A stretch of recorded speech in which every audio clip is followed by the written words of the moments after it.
kulanti wanaagsan asxaabay meel kastoo aad joogtaan saakay waa sabdi taariikhdu waa 14 Maarso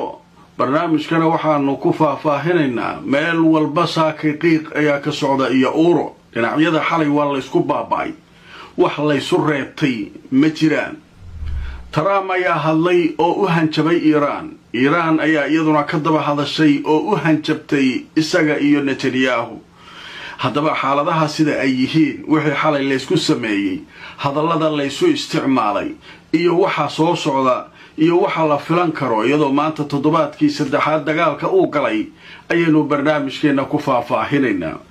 haddaba ugu horreyn waxaynu ku bilaabaynaa Trump ayaa wuxuu sheegay in Iran ay markaa garaaci doonaan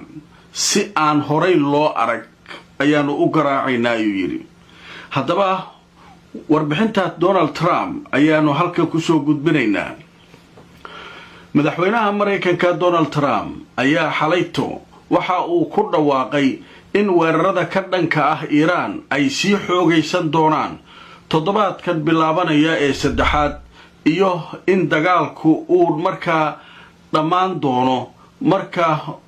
si fiican loo garaaco Iran sida uu yiri haddaba wuxuu yiri tani waxay ka timid jawaab celin su'aalo ku saabsan arinta Iran intii lagu jiray Trump waraysi uu la yeeshay wariye la yiraahdo Brin Clement kaasoo ka tirsan warbaahinta la yiraahdo Fox News ee dalka Mareykanka haddaba marka laga hadlayo waqtiga dhamaadka weerarada Mareykanka ee Iran isagoo kaashanaya Israa'iil Trump wuxuu tilmaamay in hawlgalku uusan sii socon doonin muddo dheer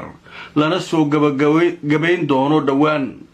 markii la weydiiyay sidee ku ogaan doontaa goorta dagaalka Iran uu dhammaan doono Trump ayaa ku jawaabay uma malaynayo inay qaadan doonto waqti dheer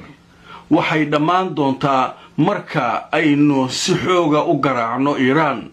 wuxuu sharaxay inuu ku kalsoon yahay dareenka shakhsiyadeed ee arintaasi in degdeg loo soo gabagabayn doono Trump wuxuu sheegay in weerarada ka dhanka ah Iran ay waxyeello weyn u geysteen awoodii military ee dawladda Iran wuxuu sii raaciyay waxaan si adag ugu dhufan doonaa toddobaadka soo socda weerar culus wuxuu raaciyay nidaamka Iran wuxuu dhici doonaa laakiin laga yaabay inaysan dhawaan dhicin arinta markii wax laga weydiiyay xaaladda hogaamiyaha cusub ee Iran Mujtaba Khamenei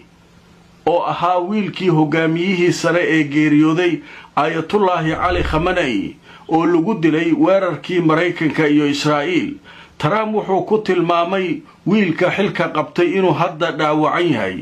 wuxuu cadeeyay in Mujtaba Khamenei uusan aabihiis u magacaabin jagada hogaanka balse koox kale ay dooratay wuxuu sii watay waxay weydiinayaan inuu nool yahay dad badan ayaa isku dayaya inay ogaadaan arrinkaas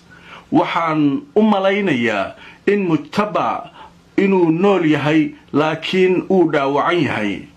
qaar kale Trump wuxuu soo jeediyay in madaxweynaha Ruushka wuxuu yiri Vladimir Putin wuu caawin doonaa in yar Iran haddaba marka laga hadlayo suurtagalnimada hawlgal military oo lagu qabanayo uraniumka oo Mareykanku ay ku qaadanayaan uraniumka Iran wuxuu ku jawaabay maya ma jirto wax la mid ah hadda diiradda kuma nooma hayso arrinkaas laakiin waxa laga yaabaa inaan mustaqbalka arrinka u joogno Trump wuxuu sidoo kale tilmaamay in xilligii maamulkii hore ee Mareykanka Joe Biden ay jirtay la'aan amni la'aan taasoo xuduudaha ay dad badan oo Iiraaniyiin ah ka soo galeen iyagoo qulqul ah wuxuu yiri hadda xogta aan hayo waxay muujinaysaa 1700 unugyo Iiraaniyiin ah inay Mareykanka dhexdiisa hurdaan isagoon bixin faahfaahin dheeraada tan iyo Febraayo 28 Israa'iil iyo Mareykanku waxay weerar ku qaadeen Iran iyagoo dilay boqolaal qof oo ay ku jiraan hogaamiyaha sare cali khamenei iyo saraakiishiisii amniga u qaabilsaneed.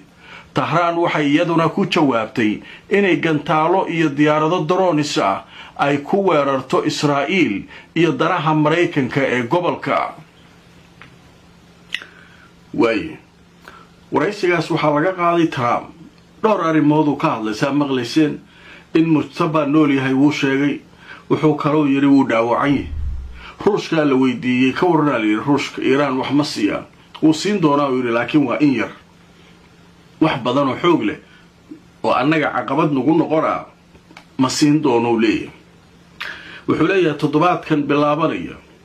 ayaga toddobaadku wuxuu bilowdaa Isniinta toddobaadkan bilaabanayuu leeyahay waxaa qaadi doonaa weeraro aan hore loo arag ayaanu ku qaadi doonaa Iiraan. marka waraysigaas marka muhiim ayuu ahaa qodobadaas muhiimka ayuu ka hadlay. marka waa israacinaynaa Trump iyo warkiisa kii Iiraan marka u gudbaynaa. dhanka kale waxaa la yiri maraykanku waxay duqeeyeen jasiirad la yiraahdo Khark waxayna ku garaaceen sawaariiq. Iiraan dhanka kale iyaduna waxay dab ka shiday oo ay dab ka kicisay Israa'iil. haddaba wararkii ugu dambeeyay waxay sheegayeen maraykanka inuu duqeeyay bartilmaameedyo military oo ku yaalay jasiirad ay Iiraan leedahay taasoo la yiraahdo jasiiradda Khark oo istaraatiijiyad ah. haddaba waxaa la sheegay weeraro isxigxigay in markaa la isticmaalay oo halkaa lagu qaaday. dhanka kale Iiraan iyaduna waxay ku jawaabtay weeraro gantaale iyo daroonis ah oo ay ku gubtay holac fara badanna kaga kicisay dhowr magaalo oo Israa'iil ka tirsanaa xalay. waxay bartilmaameedsatay sidoo kale dowladaha khaliijka saldhigyo ku yaala. haddaba madaxweynaha maraykanka Donald Trump ayaa soo dhigay xalay aroortii saakay ayuu soo dhigay sabti ah in markaa taliska dhexe ciidamada maraykanka ay fuliyeen sida uu yiri xilligaas wax yar ka hor weeraro dhinaca cirka ah oo uu sheegay inay ahaayeen taariikhda gobolka bariga dhexe kuwii ugu cuslaa ayay ka mid ahaayeen. waxaana uu sheegay inay si weyn u burburiyeen oo dhammaystiran goobo military oo ku yaalay jasiiradda Khark. haddaba Trump waxa uu dhanka kala sheegay in hadda aanu isagu amrin in la burburiyo goobaha muhiimka ah sida meelaha ceelasha shidaalka iyo meelaha muhiimka ah laakiin haddii xaaladdu intaa ay sii kululaato inuu amri doono haddii Iiraan ay ku sii adkaysato inay diido maraakiibta inay maraan Hormuz. odaga marka sheekadiisii waa dhammaynay casharkii Trump meesha uga baxayna wuxuu rabo iska daldalay xalay wuxuu rabo sheegay waraysigiisa la soo daayay wuu iska hadlay waxbuu soo qorqoray kaasaa samaynay kaas samaynay saasaa samaynay. odagu marka waa khalkhalsay. Iiraan marka way sugaysaa markii hadalladiisii la baahiyo oo ra'yul caamka dhan iyo warbaahintu ay soo qaateen ayay iyaduna isa soo daba dhigatay warbixinteeda. haddaba markaan idin tuso wararkii ugu dambeeyay Iiraan iyaduna ciidanka ilaalada kacaanka Iiraan ayaa waxay sheegeen inay qaadeen aroortii saakay mawjadii 48aad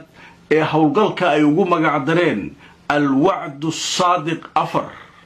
haddaba warbixinada kale ee soo kordhay waxaa ka mid ah xafiiska la yiraahdo khaatimul anbiyaa ee militariga ciidanka ilaalada kacaanka Iiraan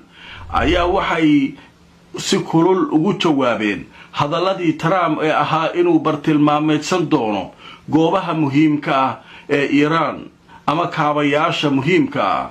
haddaba wakaaladda wararka ee Faris ayaa waxay sheegtay in xafiiska khaatimul anbiyaa ee ciidanka ilaalada kacaanka Iiraan ay sheegeen haddii la weeraro goobaha dhaqaalaha ee kaabayaasha Iiraan in iyaguna ay u bedeli doonaan goobaha dhaqaalaha maraykanka uu wax ku leeyahay ee iyaguna yaala gobolka. dhanka kale xafiiska khaatimul anbiyaa wuxuu sheegay weeraradii ay qaadeen saacadihii la soo dhaafay inay ku beegsadeen 10 goobood oo markaa ay ka mid ahaayeen goobaha ay joogaan madaxda Israa'iil iyo 3 goobood oo ah goobaha maraykanka uu ka degan yahay mandiqada bariga dhexe. haddaba warbixinada kale ee soo kordhay waxaa ka mid ah weerarada iiraan waxaa iyana ay faahfaahinayaan in markaa iiraan ay fulisay dhowr weerar oo isxigxigay oo ay ku qaaday saldhigyada maraykanka iyo israa'iil waxaana la sheegay aroortii saakay in weerarkii ugu dambeeyey uu dab xoog leh ka kiciyey meelo kala duwan warbaahinta israa'iil ayaa xaqiijisay in holac iyo dab uu ka kacay kadib markii gantaalo ay soo dhaceen magaalada talaabiib iyo deegaanka la yidhaahdo walad haddaba waxaa la sheegay gantaalaha sidoo kale inay ku dhaceen deegaanka la yidhaahdo naqab oo markaa israa'iiliyiinta ay talisyo ciidan halkaa ku leeyihiin wujeedaa wax laysu reebanaa oo ilaahay abuurtay ma jiraan holac iyo dab ah ka kacayaa maqle laakiin tafaasiil kale lama hayo meeqaa dhimatay lama yaqaan iiraan waxay leedahay meelihii madaxdoodu ay ku dhuumanayeen godadkiiyaa gantaalaha ugu geliya leedahay amaakin ama goobihii ay joogeen qaadada ama madaxda ayaanu 10 gantaal laqsiinay dheh talow yaa dhintay yaa dhaawacmay ilaa hadda xisaab dhan lama hayo weliba warbaahinta qaar way hadlayaan waxay leeyihiin madax waaweynaa dhimatay kanaa dhimatay laakiin iyagu afkaa u xiran cid uun inay waraysi iyo ku bibixiso maahane si official ah warbaahin uga hadashay ciddaasaa dhimatay iyo kanaa dhaawacmay ma jiraan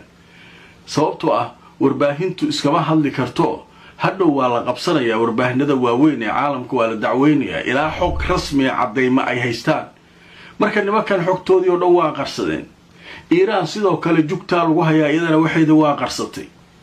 cid markaa xogteedii bannaanka taallo oo markaa waxaasaa gaaray iyo waxaasaa wax noqdeen iyo ma jirto laakiin xalay waxaa la caddeeyey dabkaa la yska kiciyey marka waxaad u malaysaa habeen walba habeenka ka dambeeya in sida dagaalku uu u socdo uu sii xoogaysanayo trump waa kan hanjabayoo leh toddobaadka saddexaad mid taariikhda galuu noqon doonaa sida aan u galno iiraanna maxay leedahay waxa u soo dam iyo deg leedahay waa ceelasheena shidaalka inaad soo aadid laakiin ogow annaguna meelaha aad duqaydo meelaha la midkaan duqaynayna qaliijkii waa yaaban yihiin meelaha qaar shirkadaha maraykanaa ku jira qatar oo kale sacuudiga oo kale waxaaniyo maraykanka wuxuu ku leeyahay sheeraray ku siiyeen si maraykanka uu u difaaco camala shidaalka iyo waxaa kanay ku jiraa way la shaqaystaan marka iyaguna maxay ku hanjabeen wallay ka tahay ceelkeena keliya ma gubanayo dheh ceelal badan oo addana ka leedahay waa gubanaya yaa naga soo gaara ahaay nimankii carabta ah yaa naga soo gaari joogaan war waxaa yaa naga qabta trump iyo netanyahu iyo nimankan aayatullaahiyaasha yaa naga qabtay taagiyi haddaba qaybtan ugu dambaysa barnaamijka waxaynu ku soo qaadanaynaa intii hadda aanu barnaamijka wadnay ayaa waxaa soo dhacay war nimanka iiraaniyiinta ah iyo xisbullah jugtay wax ku wadaan xisaabba male markaan waxooda waa iska socotaa miidihii israa'iil suu u aamusnaa isagii hadlay had dabaa kacay gantaalaha soo dhacay ay bilaabeen laakiin waxaas lagama rabo waxaan soo dhacay aawe wixii ay wax u geysteen xisaabtii aawe lama haayo haddaba markaanu tusoo wararka soo dhacay kanaalka la yidhaahdo 12 ee israa'iiliyiintu ay leeyihiin ayaa goordhow wuxuu sheegay war cusub oo ah in 2 dufcadood oo gantaalo ah ay ka yimaadeen dhanka lubnaan iyagoo markaa lagu beegsaday deegaano markaasi la yidhaahdo almadilla oo ku yaalla waqooyiga israa'iil dhanka kale wararkii ugu dambeeyey waxay sheegayaan oo hadda soo dhacay in dab xoog leh uu ka kacay safaaradda maraykanka ay ku leedahay deegaanka cagaaran ee caasimadda ciraaq ee baqhdaad haddaba dabka ayaa la sheegay inaan la garanayn iyadoo halkaa weeraro culus xalay ay ka dhaceen